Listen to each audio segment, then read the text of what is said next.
नमस्कार रोहितजी. MCCI ने एक नवीन मालिका सुरुवात केलेली आहे. त्या मालिकेचं नाव आहे उद्योगधंदा कसा काय.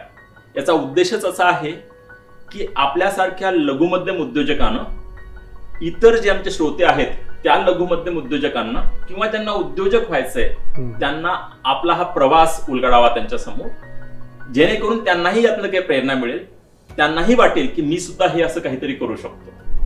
तर आपण सुरुवात करूयात रोहितजी की आपली कंपनी नेमकी काय करते आणि ती का करते, इथनं सुरुवात करू. सर्वप्रथम MCCIचे मी इथं आभार मानतो की त्यांनी हा प्लॅटफॉर्म उभा करून दिला. मी रोहित माळी, फायरफ्लाय फायर पंप्स प्रायव्हेट लिमिटेडचं डिरेक्टर. ही कंपनी कोल्हापूर बेस्ड कंपनी आहे आणि गेली 2 दशकं 2003 पासून अग्निशामक गाडीला लागणारे पंप्स किंवा फायर पंप्स हे बनवण्याचं काम ही कंपनी करते. आणि जसं तुम्ही म्हटलं की का करते, तो खूप इम्पॉर्टंट आस्पेक्ट मला वाटतो. ॲक्च्युली कंपनीची जर्नी आहे 1953 पासून. माझे आजोबा जे आर्मीमध्ये होते, त्यांना बापू सगळे ओळखायचे त्या नावाने, ते रिटायर झाल्यानंतर एक छोटा 10x10 मध्ये त्यांनी एक वर्कशॉप सुरू केला, जो अगदी रिपेअर डेंटिंग पेंटिंगचं काम करण्याचा वर्कशॉप होता. ते करता करता अचानक एक अग्निशामक गाडी रिपेअरला त्याच्याकडे आली होती आणि त्यावेळी ते एक लाल रंगाशी एक नातं जुडलं गेलं आणि ते फॅसिनेशन होतं की ते हे आपल्याला बनवायचं आहे पुढं. आणि तिथून पुढे 4 दशकं म्हणजे 1970 पासून 2000 सालापर्यंत अग्निशामक गाडी पूर्णपणे बनवायचं काम करत होतो. ती कंपनी होती महादेव इंजिनिअरिंग वर्क्स. हे करताना असं आढळलं 2000 साली की या गाडीमध्ये, अग्निशामक गाडीमध्ये काय आहे की वॉटर टँक आहे आणि त्याच्या मागे एक पंप आहे. जर तो पंप रिमूव्ह केला तर it is as good as a water tanker. आणि तो पंप बनवणारा त्या काळात भारतामध्ये एकही कंपनी नव्हती. मग तो पंप आपण बनवावा या उद्देशांना फायरफ्लाय फायर पंप्स प्रायव्हेट लिमिटेड या कंपनीची 2003 साली स्थापना झाली. मला एक सांगा, तुम्ही सेकंड किंवा थर्ड जनरेशन आहात? थर्ड जनरेशन आहे. तर थर्ड जनरेशन मध्ये अशा कंपनीमध्ये जॉईन करणं हा काय अनुभव आहे की तुमचं शिक्षण जे आहे ते पाहता तुम्ही इतरही काही ठिकाणी नोकरी करू शकला असतात, तुम्ही कदाचित पुणे, मुंबई किंवा बाहेर देशांमध्ये कुठे काम करू शकला असतात, तरी तुम्ही कोल्हापूरमध्ये जाऊन आपली कंपनी सांभाळण्याचा विचार केला. असे बरेच उद्योजक आहेत जे आता ट्रान्झिशन करतायत सेकंड किंवा थर्ड जनरेशनकडे. तर त्यांच्यासाठी तुमचा काय संदेश असेल किंवा तुमचे काय अनुभव आहे? याच्यामध्ये सर्वात मोठा रोल जो प्ले होतो तो आमचे जे आधीचे जनरेशन्स आहेत, त्यांनी अगदी लहानपणापासून ही जी एक भावना आहे की फॅमिली रन बिझनेस ही आमच्या मनामध्ये रुजवलेली आहे आणि तो प्लॅटफॉर्म तेवढा अट्रॅक्टिव्ह करून दिला. ॲट द सेम टाईम मला असं सांगावं वाटते की आज जो काय भारताचा GDP आहे त्याच्यामध्ये खूप मोठा वाटा हा फॅमिली रन बिझनेसचा आहे.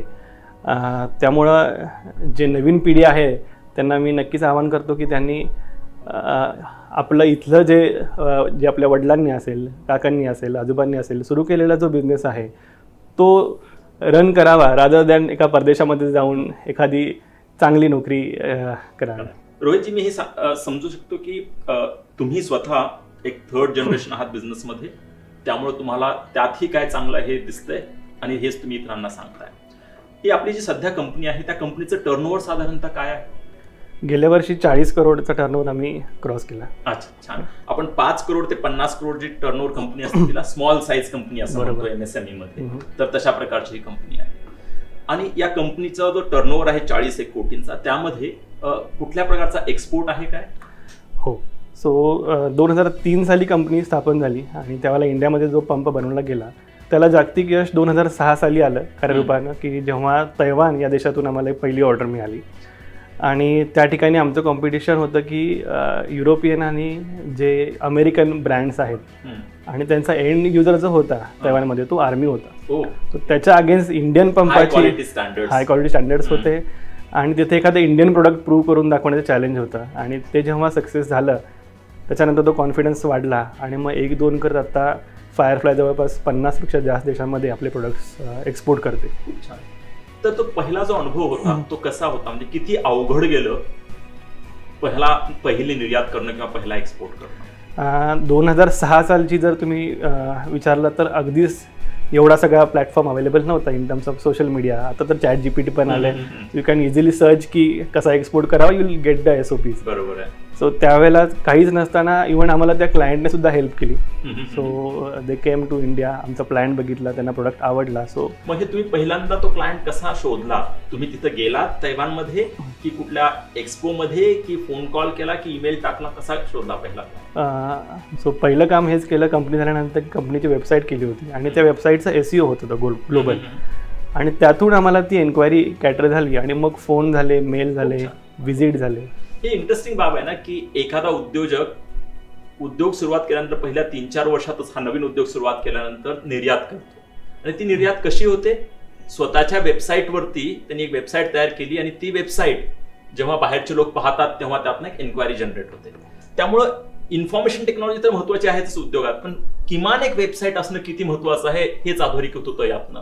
आपण जरी मुलाखत ऐकत असाल, आपलाही एखादा उद्योग असेल छोटा मोठा, किंवा आपण उद्योग चालू करणार असाल, तर याचं काय महत्व आहे, आपला स्वतःचा वेब प्रेझेन्स असणं, हे नक्कीच तुम्ही समजू शकता. तर आपण बोललो की 40 कोटीचा टर्नओव्हर आहे, 40-50 देशांमध्ये निर्यात होतीये सध्या, आणि याची गुणवत्ता काय आहे याविषयी तुम्ही सांगितलं, ज्यामुळं की तैवानमध्ये युरोपियन किंवा अमेरिकन ज्या कंपन्या आहेत त्यांच्याशी सुद्धा तुम्ही स्पर्धा करून, कम्पीट करून सुद्धा तुम्ही यामध्ये खरे उतरला. तर हे करत असताना दुसरा एक मुद्दा महत्वाचा असतो कुठल्याही कंपनीवर, तो म्हणजे लोक. साधारणतः किती लोक काम करतायत? सध्या 130 लोक आहेत कंपनीमध्ये जे काम करतात. आणि तुम्ही जे म्हटलं की लोक खूप इम्पॉर्टंट आहेत, तर जे एक थेरी आम्ही ड्राईव्ह करतो ती आहे ट्रस्टिंग टीम्स. आणि याच्यामध्ये काय सांगितलं जातं की नॉर्मली उद्योजकांचा एक प्रश्न असतो की मी माझ्या टीमकडून मॅक्झिमम आउटपुट कसं काढून घेऊ. सो मला असं वाटतं की तो क्वेश्चन फ्रेमच चुकीची आहे, कारण इट्स नॉट अ टॉवेल की तुम्ही तो किती पिऊन काढू शकता, किती पिला किती बाहेर येतो. सो क्वेश्चन शुड बी की आपल्या कंपनीमध्ये आपण असं कसं कल्चर निर्माण करू शकू की जेणेकरून एखादा एम्प्लॉई किंवा एखादा टीम मेंबर त्याच्या नॅचरल बेसला परफॉर्म करू शकतो. That is the theory that we drive. So we believe in trusting teams. खूप छान. पण त्याचा फायदा कसा जाणवतो तुमचा? जो लोक बाहेर पडण्याचा जो रेट आहे किंवा जे फ्लक्स आहे कंपनीमध्ये, त्यात जाणवतं का ते की कमी लोक त्यातनं रिझाईन करतात कंपनीतनं? कुठल्या पद्धतीने तुम्ही मेजर करता की याचा फायदा होतोय? तुम्ही म्हटला तो तर नक्कीच आहे की आता आमच्याकडे 1900 ॲट्रिशन ऑलमोस्ट नाहीच आहे असं म्हणू शकतो आपण, कारण अगदी 1990 पासून लोक आपल्याकडे काम करतायत, बाबांच्या वेळेपासून. आणि यातून एक बेनिफिट नक्कीच होतो की लिडरशिप जी आपण म्हणतो सेकंड लाईनची, ती डेव्हलप आपण करू शकतो. एखादा बाहेरचा व्यक्ती आणून बसवणेच इझी जॉब, पण आमच्याकडे असे केसेस आहेत की अगदी हेल्परपासून तो आता डिपार्टमेंट हेडपर्यंत लोक लीड करतायत आणि त्यांना त्या जर्नीमध्ये आम्ही असिस्ट करतो. छान. आपण ना नेहमी मोठ्या कंपन्यांचे लेसन्स लर्न पाहतो किंवा त्यावरती मोठ्या प्रोफेसर्सचं लेक्चर ऐकतो. ते खूप चांगलं आहे, ते ऐकत राहायला हवं. मोठ्या कंपन्या खूप चांगल्या HR प्रॅक्टिसेस आहेत बऱ्याच कंपन्यांमध्ये. मात्र लघु मध्यम उद्योजक जे आहेत ते सुद्धा किती चांगल्या HR प्रॅक्टिसेस चालवतात हेच यातनं आपल्याला समजून घेता येतं. आणि त्यांच्याकडनं शिकण्यासारखं भरपूर काही आहे. आपलाही जर लघु मध्यम उद्योग असेल तर अशा एखाद्या लघु मध्यम उद्योजकाकडनं त्याच्या HR प्रॅक्टिसेस पाहणं, शिकणं, आणि जर त्या चांगल्या वाटला तर त्याची अंमलबजावणी करणं ही एक चांगली गोष्ट आहे. आपण चर्चा केली टर्नओव्हर, एक्सपोर्ट, पीपल. आता आपण वळूयात टेक्नॉलॉजी किंवा तंत्रज्ञानाकडे. कुठल्या प्रकारचं, कशा प्रकारचं तंत्रज्ञान आपण, मग ते IT असेल किंवा इतर असेल, आपण कंपनीमध्ये वापरता, त्याचा काय फायदा वाटतो किंवा ते किती इझिली आपल्याला अडॉप्ट करता येतं? जेव्हा 2003 साली कंपनी स्थापन केली, पहिलं जे डिकेड होतं 10 वर्ष प्रोडक्ट क्राफ्टिंग करण्यामध्ये गेली, प्रोडक्टमध्ये मास्टरी मिळवण्यावरती गेली. आणि जेव्हा ती मास्टरी आली तेव्हा एक गोष्ट रिअलाइज झाली, इथून पुढे जर स्केलअप करायचं असेल तर we need to have system in place. आणि 2013 साली ERP मधून सुरुवात झाली. त्याच्यानंतर आम्ही SAP इन्स्टॉल केलं. आज 2021ला आम्ही परत SAP रिइम्प्लिमेंट केलं. This is the only company in Kolhapur ज्याच्यामध्ये SAP HANA version we are using. Then we have Salesforce. आपलं जे प्रोडक्टचं टेस्टिंग होतं ते पूर्णपणे SCADA सिस्टीमवरती होतं. याला मॅन्युअल इंटरव्हेन्शन कुठल्याही प्रकारचं नाही आहे. सो आय बिलीव्ह की सिस्टीमचा ह्याच्यामध्ये खूप मोठा इम्पॉर्टन्स आहे. तुम्हाला असं वाटतं का कधी की भरपूर खर्च होतोय का छोट्या कंपनीसाठी ह्या टेक्नॉलॉजीमध्ये? आता कशाला करायचा, नंतर करू, असं वाटतं का? ही आमची एक फाईट आहे, ती ओल्डर जनरेशन आणि आमच्यामध्ये नेहमीच असते.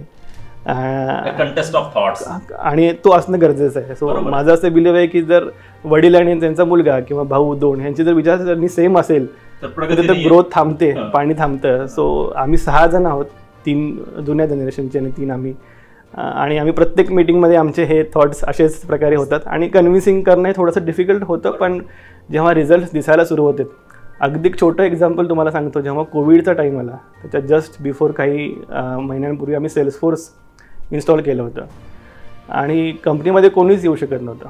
बिकॉज ऑफ दॅट सेल्सफोर्स प्रत्येकजण घरी बसून कोटेशन पाठवत होता, क्लायंट सफर नाही झाला आणि बिझनेस सुरू होता. तर तंत्रज्ञानाचं अवलंबन केल्याने काय फायदा होतो हे यातनं आपण समजून घेऊ शकतो. आणि आपली कंपनी 10,000 कोटीची असण्याची आवश्यकता नाही, 40-50 कोटीची कंपनी सुद्धा तंत्रज्ञान कसं वापरते हे यातनं आपण समजून घेऊ शकतो. तर आपण बोललो आपलं टर्नओव्हर, एक्सपोर्ट, पीपल, टेक्नॉलॉजी, हे सुद्धा समजून घेऊयात आपण की कोल्हापूरमध्ये राहून असं काय जाणवतं का की जो ॲडव्हान्टेज पुण्यात, मुंबईत, दिल्लीत असतो तो ॲडव्हान्टेज आहे किंवा नाही? कुठला एखादा ॲडिशनल ॲडव्हान्टेज आहे की कुठला ॲडिशनल डिसॲडव्हान्टेज आहे, असं काही वाटतं? एक खूप मोठा ॲडव्हान्टेज असा आहे की जी आमची अगदी सुरुवातीपासून पॉलिसी आहे, कोल्हापूरमध्ये जो एम्प्लॉई कर्मचारी वर्ग आहे त्यांची बॅकग्राऊंड तुम्ही बघितलं तर अगदी शेती किंवा एक बेसिक लाईफस्टाईल ते लोक जगतात आणि त्यांना जेव्हा आपण इथे येऊन अपग्रेड करतो त्यांचं कंपनीबद्दलचे जे नातं जुळतं ते is for a long time. So that is a big advantage. One disadvantage definitely I can say की थोडासा टॅलेंट लिमिटेशन येतं, कारण तिथलीच मुलं मग पुण्याला मुंबईला जातात आणि मग त्यांच्यासाठीच मग आम्हाला दुसरा वेआउट बघावा लागतो. सो जस्ट व्हेरी रिसेंटली आम्ही पुण्यामध्ये पण कॉर्पोरेट ऑफिस सुरू केलं. So we have corporate team here. Right. छान छान, खूप छान. तर आपण मला आणखी 1-2 प्रश्न विचारायचे आहेत. ते असे की आपण जेव्हा मोठ्या कंपन्यांशी डील करता तेव्हा त्या मोठ्या कंपन्यांकडनं जे पेमेंट आपल्याला यायला हवं ते वेळेत येतं का, किंवा त्यात काही अडचणी कधी असतात का? त्या अडचणीशी तुम्ही कसं डील करता? डेफिनेटली काही वेळा अडचणी येतात, बऱ्याच वेळेला पेमेंट ऑन टाईम असतात, पण ज्या ठिकाणी अडचणी येतात तेव्हा गव्हर्नमेंटच्या खूप चांगल्या स्कीम्स आहेत, जसं MSME समाधान आहे, त्याच्या अंडर तुम्ही रिकव्हरी करू शकता. सो इट इज नॉट की तुम्ही पेमेंट नाही मिळणार. आणि ही सेम केस आहे एक्सपोर्टमध्ये पण. तिथं तर आपल्याला माणूसही माहिती नाही, देशही माहिती नाही, सो रिकव्हरी करणं पण डिफिकल्ट आहे. सो पण ते धाडस प्रत्येक उद्योजकांना करावं असं मला वाटतं. आणि it pays of. Definitely page of. छान. तर मला हे सांगाल, गव्हर्नमेंटविषयी आपण बोललात, गव्हर्नमेंटच्या अशा कुठल्या स्कीम आहेत का ज्याच्याशी आपला संपर्क आला किंवा ज्याचा फायदा झाला किंवा इतरांनीही त्याचा फायदा घ्यावा, अशी एखादी स्कीम? गव्हर्नमेंट ई-मार्केट प्लेस, ज्याला आपण जेम म्हणतो. सो 2017-18 साली ती जेव्हा आली तेव्हापासून आम्ही त्याच्यावरती रजिस्टर्ड आहोत आणि आता बराचसा गव्हर्नमेंटचा जो आमचा सप्लाय होतो तो थ्रू जेम होतो. सो फार डिफिकल्ट नाही आहे जेममध्ये जाणं, कारण ते खूप किचकट प्रोसेस लोकांना वाटते, पण आय थिंक प्रत्येक प्रोडक्ट जेमवरती आहे आणि if you are willing to deal with government that is the best platform to have. छान. तर जेम प्लॅटफॉर्म असा आहे जिथे की 15,000 पेक्षा जास्त MSMEsनी देशभरातल्या त्याचा बेनिफिट घेतलेला आहे. कारण जेम प्लॅटफॉर्मच्या मार्फत वेगवेगळे सरकारी विभाग जे आहेत ते प्रोक्युअरमेंट करतात, ते त्यातनं आपला माल खरेदी करतात. त्यामुळे त्यावरती आपण नक्की जायला हवं. आणि जर आपल्याला जेम प्लॅटफॉर्मवरती जाण्यासाठी कुठलीही अडचण आली तर MCCI मध्ये MSME फॅसिलिटेशन डेस्क आहे, जे आपल्याला विनामूल्य त्या जेम प्लॅटफॉर्मवरती रजिस्टर करण्यासाठी मदत करेल सुद्धा. आपण बऱ्याच प्रश्नांना हात घातलेला आहे, बऱ्याच प्रश्नांना तुम्ही उत्तर दिलेलं आहे खूप समर्पक.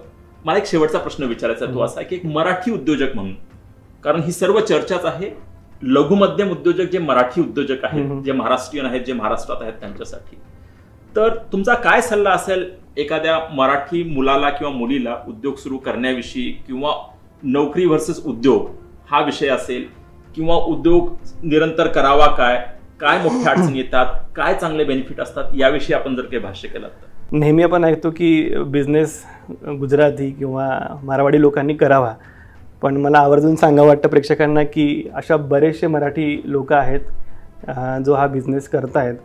आणि तुमच्या जर बिझनेसमध्ये एक कॉज असेल आणि त्या कॉजसोबत तुम्ही 100-200 लोक जोडू शकत असाल तर डेफिनेटली तो बिझनेस तुम्ही सक्सेस करू शकता. आणि त्या बिझनेसमध्ये एवढी ताकद आहे की तुम्ही एखादा इंडियन ब्रँड जगभरापर्यंत घेऊन जाऊ शकता. जर जॉब करत असाल then definitely you can think as a startup.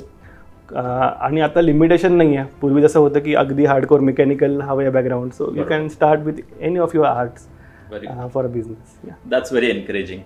तर रोहितजी, आपण इथं आलात, आमच्याशी चर्चा केली. एक 3rd जनरेशन असून उद्योगामध्ये सुद्धा ते कशी नवीन ऊर्जा उद्योगामध्ये आणतायत, द वाईज मेन बिहाइंड हिम आणि न्यू अँड यंग एनर्जी याचा समन्वय साधून त्यांची कशी प्रगती होतीये. 50 वेगवेगळ्या देशांमध्ये एक स्मॉल साईज कंपनी कशी एक्सपोर्ट करतीये, त्यासोबतच ते टेक्नॉलॉजीचा वापर करून कसा ॲडव्हान्टेज घेतायत त्याचा, लोकांसाठी HR पॉलिसीज ज्या आहेत त्या कशा पीपल फ्रेंडली पॉलिसीज आहेत, सरकारी ज्या स्कीम आहेत जेम्स सारख्या त्याचा ते कसा उपयोग घेत आहेत, या सर्वांवरती चर्चा तर झालीच आहे. मात्र सर्वात महत्त्वाचं म्हणजे एक मराठी व्यक्ती म्हणून आपणही कसा उद्योग सुरू करू शकता, आपणही कसं हा प्रवास घडू शकता किंवा याही पुढे जाऊ शकता, याविषयी जे तुम्ही मोटिवेशन दिलेलं आहे त्याबद्दल आपले खूप खूप आभार. आपली आणि आपल्या उद्योगाची अशीच पुढे प्रगती होत राहावी हीच इच्छा. धन्यवाद. थँक्यू. धन्यवाद.